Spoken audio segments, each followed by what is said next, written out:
Welcome to Owell's The Rhyme Bible Storybook Read Aloud series. This story is adapted from the book of Luke, chapter 2, The Special Baby. Clip-clop, clip-clop, one little donkey, so fuzzy and brown, is on his way to Bethlehem town. Clip-clop, clip-clop, Mary will ride and Joseph will walk. Both of them are too tired to talk, for the road is long and they cannot stop. Clip-clop, clip-clop.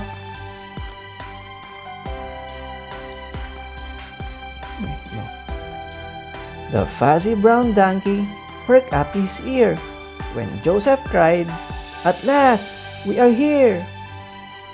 But oh, what a crowd! So noisy and loud! And where would they stay at the end of the day?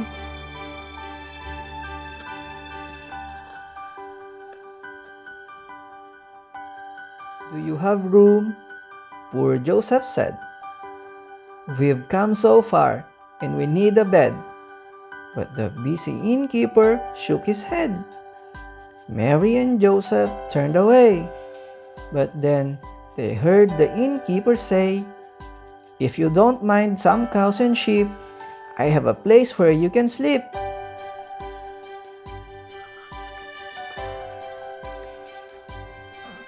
The fuzzy brown donkey was glad to stay beside a manger filled with hay.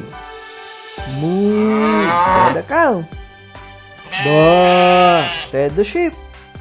Then everyone tried to get some sleep.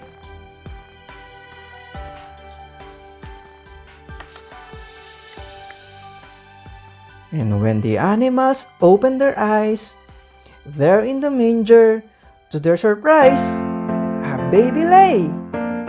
It was baby Jesus, asleep on the hay. A gift from God on Christmas Day. The end. Thank you for watching. This is The Special Baby